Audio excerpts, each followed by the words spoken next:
though everyone keeps saying today, like, well, we don't really know the right answer yet, and we're all still, but I do feel like we're seeing we're starting to see some common threads of best practices. So common, in fact, that some of the guys earlier today said some stuff that I'm going to say now. But I think what we'll do is we'll treat it as a review session to see what you've learned about best practices for when you go out right after this to shoot your 360 video. And once again, who's here is likely to want to shoot a 360 video of their own? Yeah, okay, all right. So I'm going to be looking to you to provide the answers for what you're going to do and what you're not going to do. So if you could put me up on screen with my laptop here. Ollie, thank you very much. Cool. There we are. So who knows what movie this is? Come on now. Yeah, all right. The good old days. So this was a film that truly got it right. Well, it was fun anyway. It was a lot of fun. But I do feel that where we are with VR basically is right here. I feel like we're at the sort of whoa for most people. Not the people in this room, but out there, I think it's like, this is the story where in 1895, people saw this and they all jumped to get out of the way of the train. Maybe it's true, maybe it's not. But I do feel like the, whoa, it moves and it's coming right out at me. I think that's where we are. And narrative is still a tricky question about how do you tell a story? What does a story even mean in VR or in 360 video?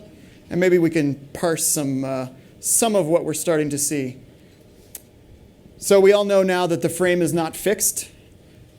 Does that mean we just don't even worry about composition? We just throw it out? No, I think it just means you have to compose a lot at the same time. This has to be a nice picture, and that, and that. And there are optional pictures around the sphere that you compose for. So you don't have to throw out all the rules. You can still use your rule of thirds. You just have to do it a lot more. You have to work harder.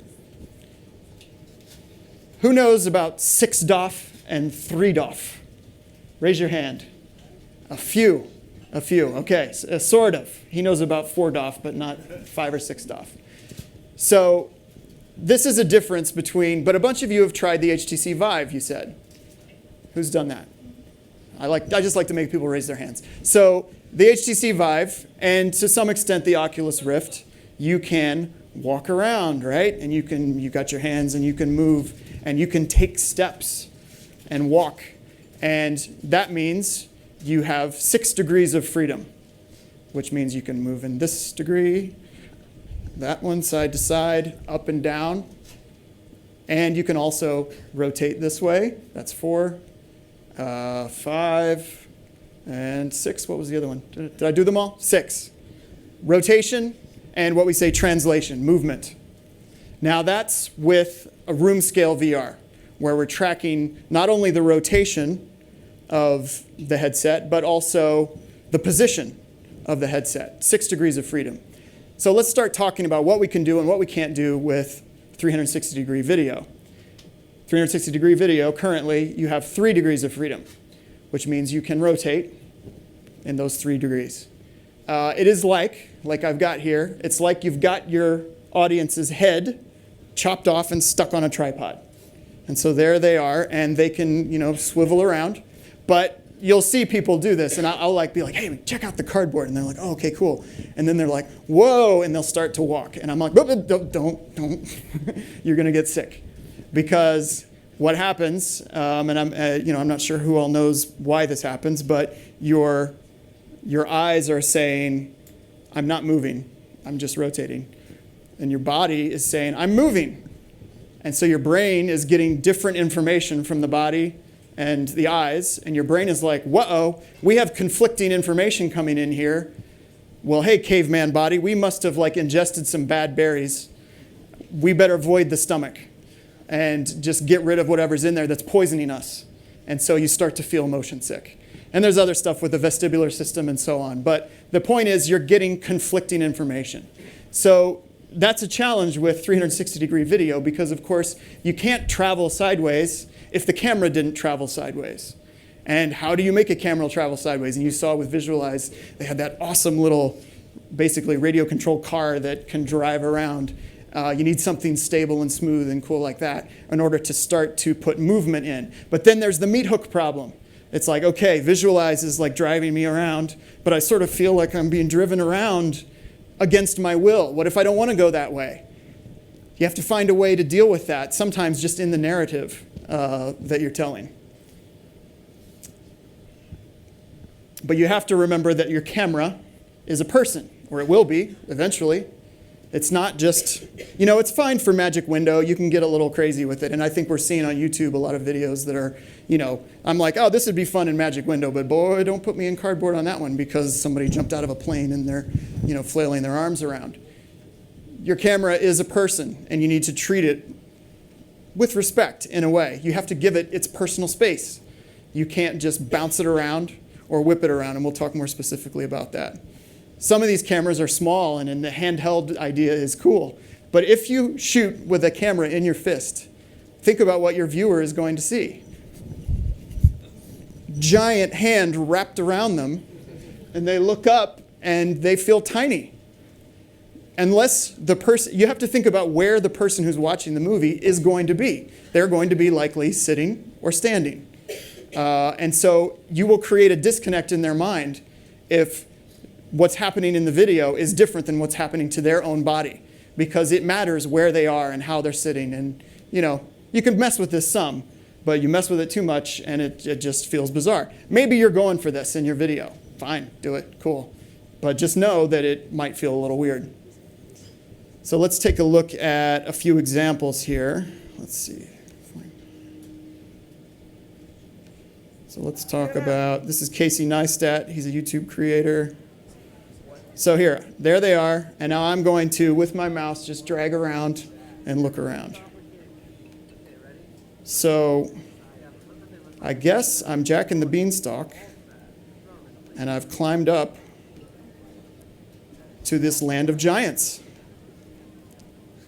And so I see this a lot where people will be like, oh, we're going to make a 360 video. We'll have people sitting around a table with the camera right in the middle of the table. And then I'm like, Christ, I'm the food. I'm like right in the middle. And there's these giant people all sitting around and they're going to eat me. Maybe that's fine. Maybe that's your story. That's fine. But, Casey Neistat here is just playing around. And that's fine. And I think that's totally fine for his video. But it's a good thing to just think about as we all start to play with this new toy. And especially if you want to be taken a little more seriously for your clients, that's a good thing to think about. Let's see. So I'll just start this from the beginning. And maybe you guys can tell me. So here we are, 360 video. Here I'm scrubbing around. Maybe you guys can tell me. Just keep an eye out for a minute. And we'll see who catches on. All right, so we're flying.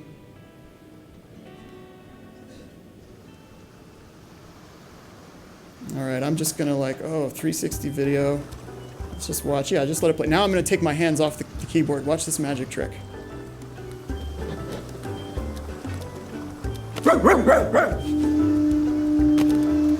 What the hell just happened? What just happened?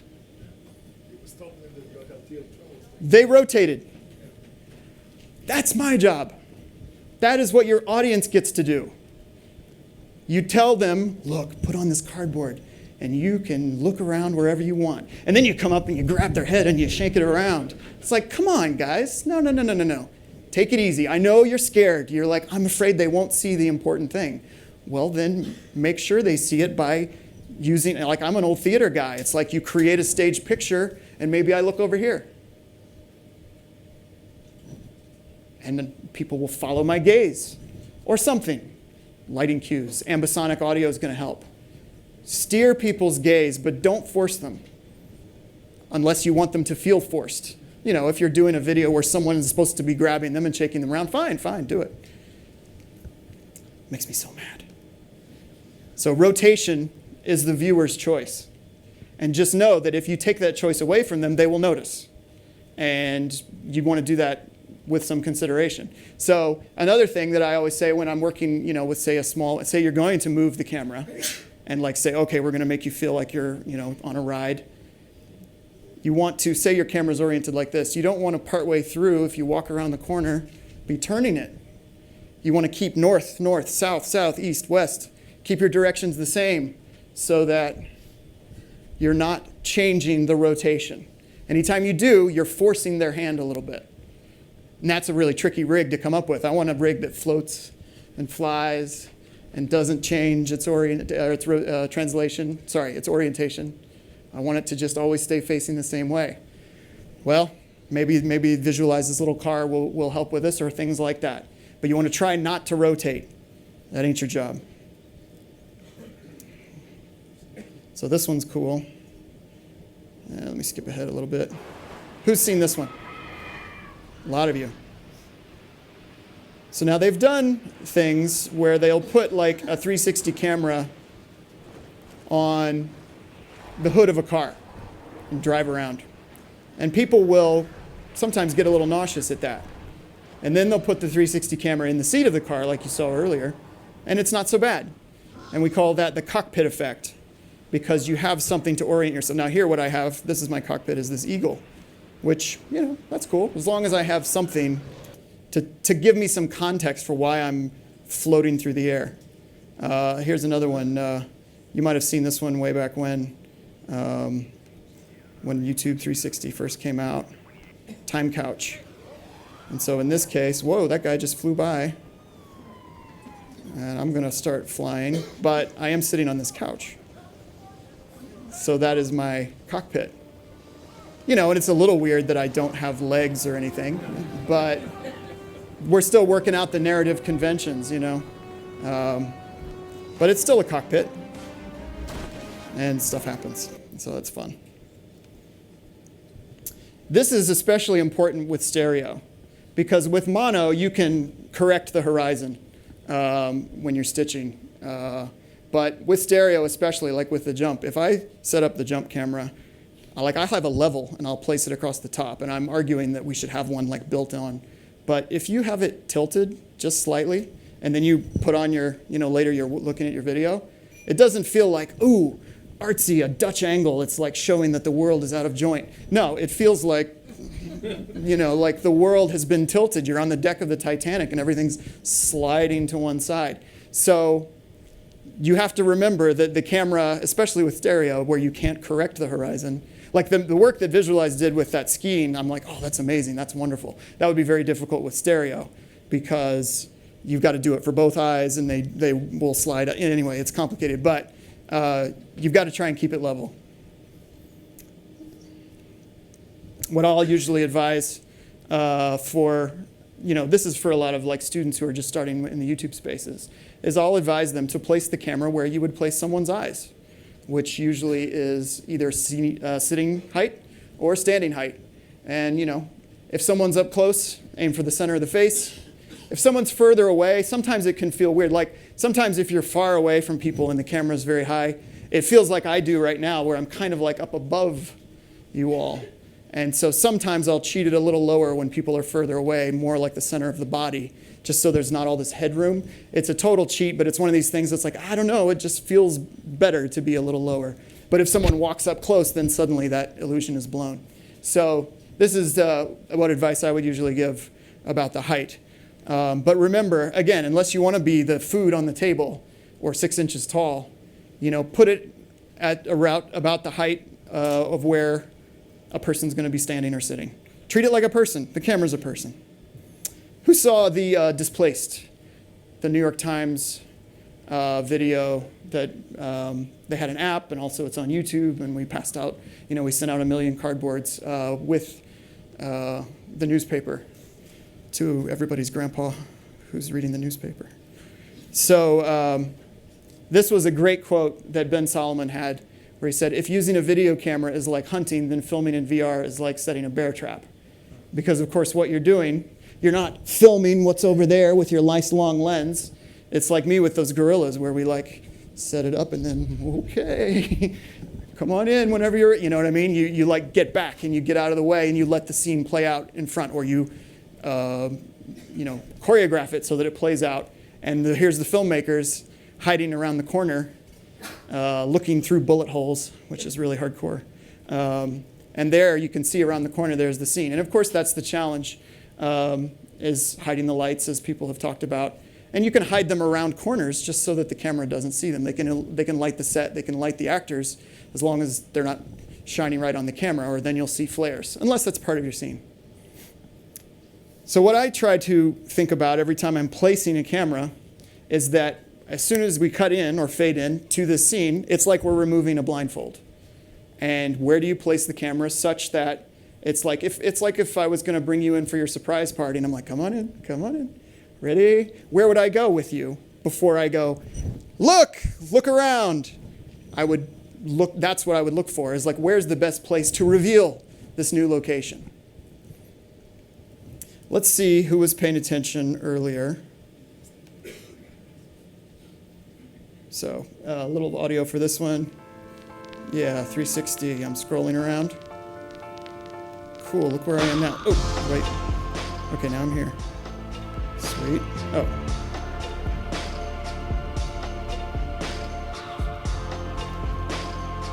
God damn it! It's like I'm trying to see what's going on. You know what I mean? And they cut every 3 seconds, right? So it's fine for us all here up on the screen. But yeah, I find that very frustrating. And next. So these are some of the challenges that we have with 360 video, is that we have some freedom. We can look around, but we have some limitations too. It's like where these people, like my wife loves to play Dragon Age Inquisition, and she can roam all over, and their story is not necessarily locked in, and there's multiple branching stories, and it's very, it's a video game that you play with a controller, fine. But then this is a little bit more like It's a Small World, where you're locked in to your seatbelt, and you can't get out of the boat. And so how do you deal with that narratively? And I feel like a director of a 360 video is sort of like a host of a dinner party, where you are bullying your guests the way you do in a nice way. Why don't we come in here and have some hors d'oeuvres? Because you'll have a good time if you do. And we as the guest are like, yeah, I want to have a good time, so I'm going to do what you tell me to do, if you do it nicely. And I feel like that is just a way to think about it.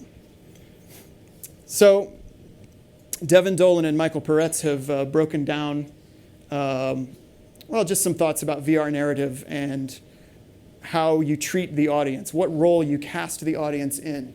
And so the audience could be a ghost, just an invisible, disembodied presence, or they could be a character. And they could have impact, or they could have no impact. And that's kind of, at least for now, just a way to start wrapping your head around it. And so let's sort of break that down. So let's talk about a character. You're a character where they talk to you, you're in the scene, and you have impact. Well, we're talking about video games at this point. But this is kind of the holy grail, right? This is what we want in VR, is to, like, I'm fully there, and it's like I'm a person, and I can change things. And tricky with 360 video. On YouTube, it's, we don't have yet the sort of choice-making mechanisms in place. I feel like this is all coming. But yeah, I mean, we want to be able to talk to people, have them talk back, and then we can shoot them or whatever we want to do depending on the game. Now here's a way I think of this as, like, I sort of feel like I have impact. So let's take a look at this one. So we start off, and they have the nice little info. I can't wait for all this to go away where we have to tell people it's 360, but that's fine for now. We got to educate the audience. And so we zoom in to his eyes. Okay.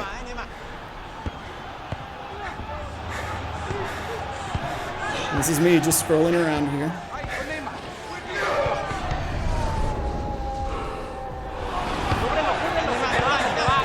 Oh man, I'm so good at soccer. Cool. So I feel like that's, that's going to go on. You'll enjoy that for a few minutes. And you sort of feel like you're doing things because they've also given you a body.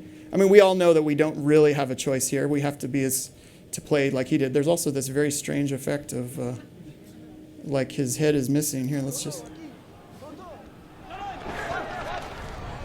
Now, for someone who's a VR geek who's like, I really want to see how they did it, this is fun to look at. But I think you can trust that most audiences are going to do what you want them to do.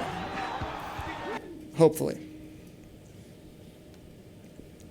I think there's an opportunity, someone's talked about sports. I think sports, like actually recording a game is cool, but I also think there's a real opportunity for sort of sports adjacent stuff where you can kind of have an experience that is still related to sports where it's like, oh man, now I know what it feels like to be a hero and to go charging out onto the field. So I'm sort of a character because it's like, I have a body, and boy, they've done some hairy, stitch work here, but what do you expect? But you've placed, I want to look at his shadow and see what that, well, anyway, who knows what kind of rig he had. I suspect it was kind of split up because of that really bad stitch. I suspect his cameras were separated by more. That's the challenge always also, is you put the camera right up on top of someone's head, and you need a cameraman who's about my height to pull that off, because otherwise the camera is like way up on top of someone's head. So, a ghost without impact. This is where a lot of 360 videos end up casting you, the audience, as a ghost without impact. And this is where you get the Swayze effect. You remember that movie? You guys don't because you're too young. But Patrick Swayze is a ghost, and he's like trying to, and nobody notices him, and they walk right past him. And that's the way your audience is. And they look down, they have no body, and they can't change anything, and stuff happens all around them. So that's a kind of a tricky limitation to deal with. This is like a cool little movie here. Let me skip ahead to about 50 minutes. Let's see. So these guys are like hanging out, doing magic tricks. Yeah, sure. But Zach, the duplication's cool and all, but wouldn't you rather just have, one big slice? Bon appetit, boys. Dude, get the cheese off the couch. Okay, that's awesome, cool, but check this out. So in a way, it's cool, and they're doing tricks. Powers printing. I can take pictures and make them real life.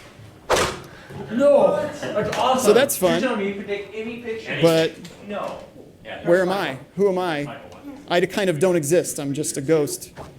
And it just depends on what you're doing. Maybe that's fine. We don't expect to have a presence in a regular movie, but now that when I turn my head, something happens, I feel like I'm more there, and so I feel like maybe the narrative should support me being more there. But, we're experimenting. That's cool. How many have watched like horror movies in 360, like special horror experiences? It's really fun. Let me skip ahead to 130 here. Maybe some volume here. All right, so we're looking around. Something mysterious is going on. She seems a little ill at ease.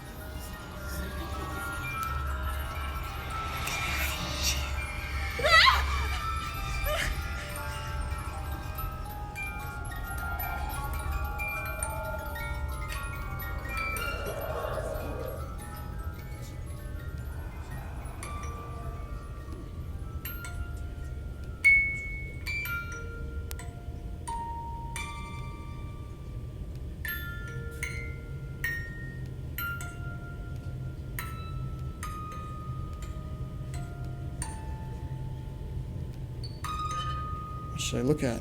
I feel like somebody's coming out of there any minute.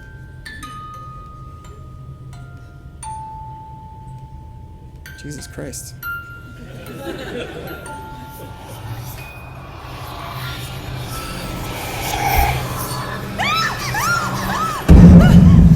Anyway, so think about what you've done to your audience. You've immobilized them. They can't decide where to go. They're not sure where to look. Something's probably behind them. You know what I mean? So already you've created a situation that is kind of prone to anxiety.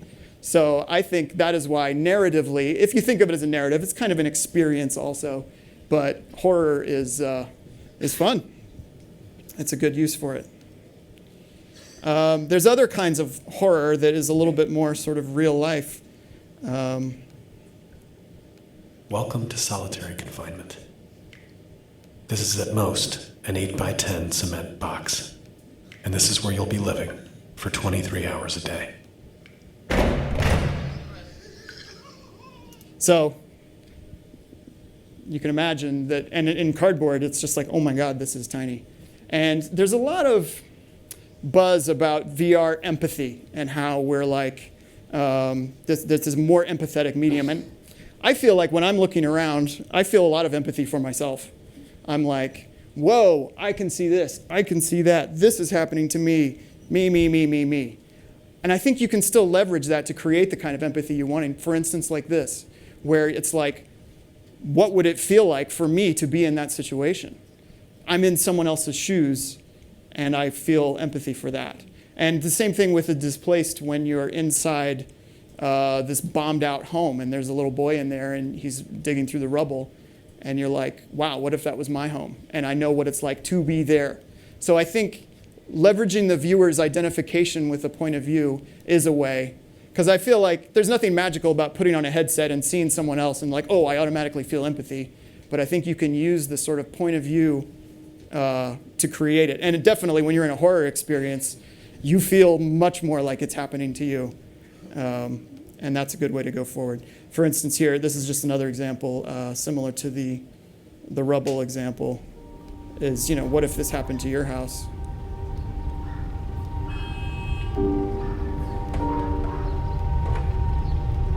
And so they're all, digging their way out. I even think, you can take people to new places, and I feel like that's the power of it. And the new places just have to be someplace that you've never been before. Like, what happens to your baggage when it goes to the airport? Like, where does it go? Whoa. So even that, that can be fun. And it's a way of taking you someplace where you've never been. So, character without impact. We keep moving forward. So here, let's see, at 35.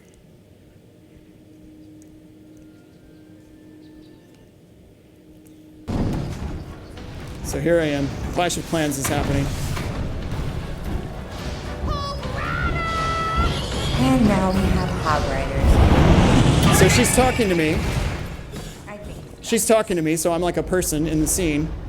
Of course, I don't really have a body, and so I can't really do anything except watch the scene. But That's a dragon. she's treating me like a character, so I must be a character, but I don't have a body. I don't know, it's kind of an in-between case.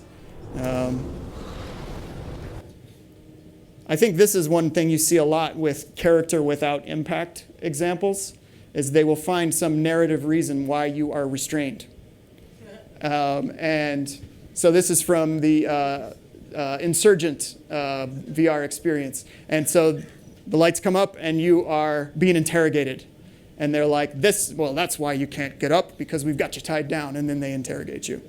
It's fine, that works. This was one that came out at Sundance not too long ago, a movie called Defrost, where you are from the point of view of a person who's been awoken from a coma after you've been in cryo-freeze and whatever, and so they wheel you around, and that's how they shot it. So they've got a mannequin here with a 360 camera stuck right on there. It's fun, and it also explains why she's not moving around, And then a ghost with impact. Here's some just exciting new things that are coming to YouTube. So here, Mystery Guitar Man made this video. Maybe a little volume.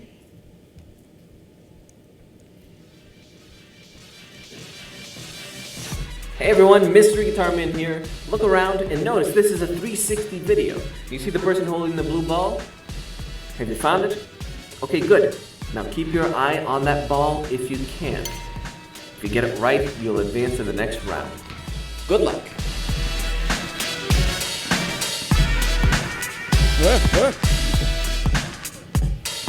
So that goes on, and they do all kinds of tricks to try to confuse you. And then at the end, he says, who's holding the blue ball? And then they have 3 annotations come up on the screen, the cards, the new card functionality.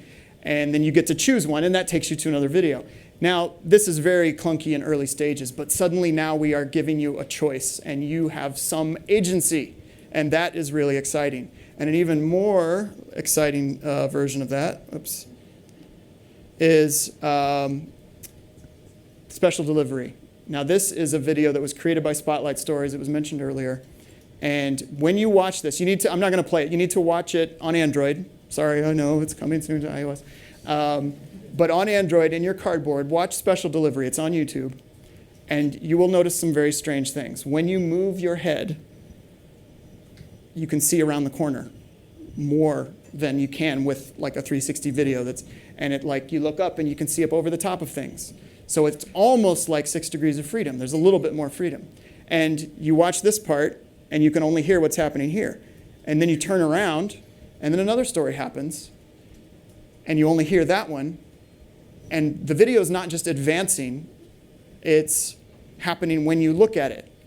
And so what's happening here in this case is that Spotlight Stories is a special sort of internal Google project, and they're running a little game engine inside of YouTube, of the YouTube interface. And it's not like we can all just go do that right this second, but this means, first of all, it means games and video is converging. And to me, this is just a hint of what's coming and how we can have exciting, interactive characters with impact inside of our VR experiences.